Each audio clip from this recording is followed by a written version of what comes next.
Hugot na ang pagpangandam karon sa magtutudlo nga si June Dasilio sa Fatima National High School sa umaabot nga senior high. Vocational kuno ang ihang planong tudluan sa abli klase. We are already skills competent. We were assisted by the TESDA personnel. In my case, I handled the 3 TESDA qualifications aside from trainer's methodology certificate, that is for assessorship and trainership.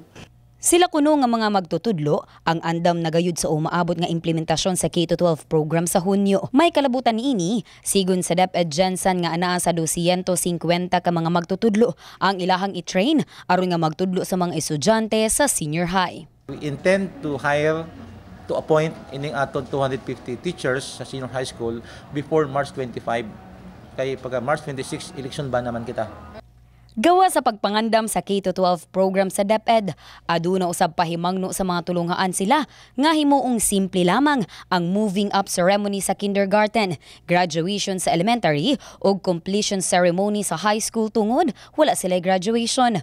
Kung mahimo, mag-uniform lamang kuno ang mga estudyante aron walay gasto. Ever since ang aton nga practice, we discourage ang bungga nga graduation. As much as possible, we would like our graduation and moving up ceremonies to be simple but meaningful. Apan ang Supreme Student Government kun SSG President sa General Santos National Secondary School of Arts and Trade ang nakabatyag kuno og sayang nga dili siya makasulob og toga karong Marso. Yang di ba pag once na magsulod mo sa isip sa isa ka estudyante na wow karang murag karang achievement siya sa among part na makagraduate mi, pero para sa amo murag nasayangan mi, pero okay naman pud siya kay ang senior high man pud kay murag naa pud matulong gud na dako sa amo. Kini tungod maghulat pa sila og 2 ka tuig una makagraduar tungod sa pagpatuman sa K-12 program sa DepEd. Unfair kuno usab alang kag Sherlyn Navarro og dili siya makagraduar. Og bisan si Luciel Serna ang excited na unta nga magsulob og toga og mahimong college student.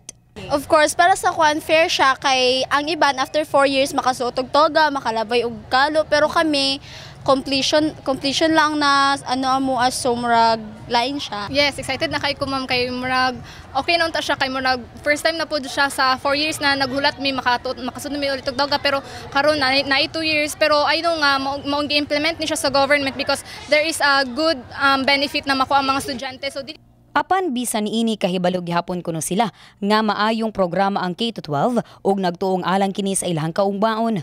Dugang pa ni June Dasilio kung mapatuman na kini dakong kabag-uhan ang mahitabo sa edukasyon sa Pilipinas.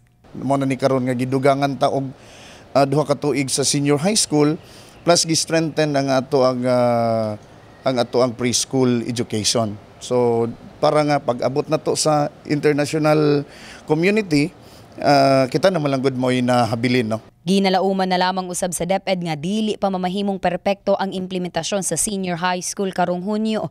Maong hangyo nila nga unta masabtan sa mga ginikanan ug sa katawhan ang mga posibleng mamahimong problema.